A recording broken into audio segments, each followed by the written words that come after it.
ستافی ئەم باخچە و قوتابخانە نەریتی ساڵانەی خۆمان و چەند ساڵێکە پەیڕەوی ئەەکەین کە تیایدا فیستیڤاڵی زستانی کوردستان ئامادەکەین کە تێکەڵەیەکە لە ژێژنی سەری ساڵ و بۆنەی سەری ساڵ و هاتنی زستانی کوردستان.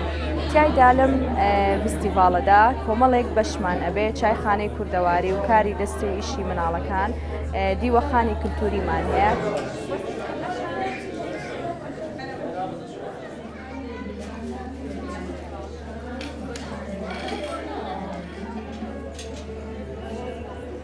بەڕاستی ئەمڕۆ ڕۆژێکی جیاوازترە بۆ مناڵەکان لە چاو ڕۆژانی ئاسایی کە داوامی ئاسایی یەکەن دڵیان پێی خۆشە ڕەفیقەکانیانە بینن ئێمە شەم بۆتە هۆی یەکترناسینێکی باشتری ئێمە و دایکەکانی تر مناڵانیش لەم ڕۆژەیە بەڕاستی دڵیان خۆشە و باخچەکەیانە بینن بە شێوەیەکی تر ڕازاوەتەوە.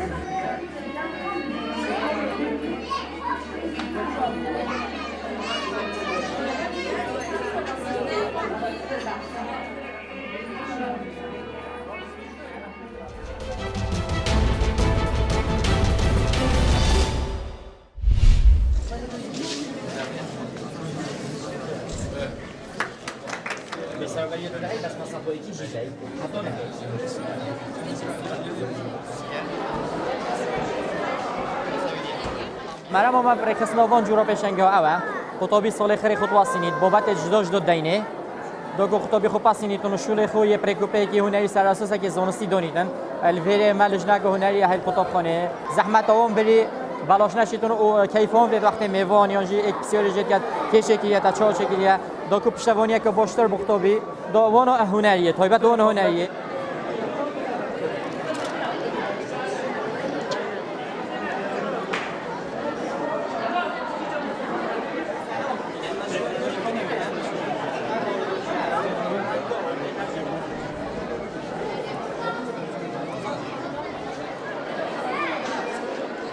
سپاسیام مساعد خود کم از ابریکف پێشانگە وەکیلی ئەسنافدا بەشدار بووین ڕاستی جێ خوشی هەمی قوتابیایە و ئەبریکە پێشانگە جەوێ قوتابیە بەدکەتەن قوتابیە بەرەف خاونین مەستد دەبێت شلای مامۆستاوان بە ئەبریکە پێشانگە هاتیە بەگرن.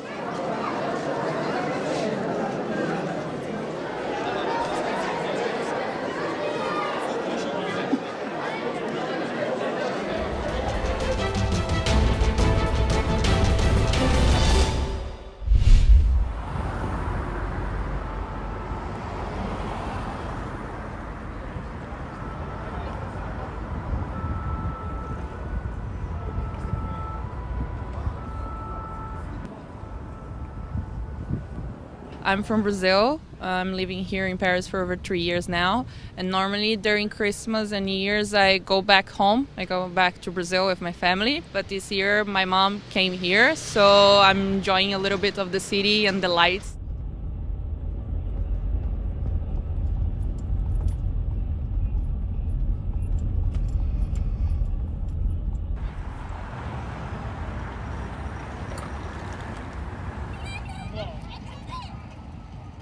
During the New Year, I'm actually going to north of France to see my friends and have a party. There you go, spending time with family and friends. Actually, I work in this area, so we have the red lights since they were the same colors last year, but this year once again. Next to the Champs-Élysées, we have the white lights on the Avenue Montaigne, where you have all of the luxury shops. Yeah, it's a beautiful place to work, beautiful place to walk around as well. Amazing.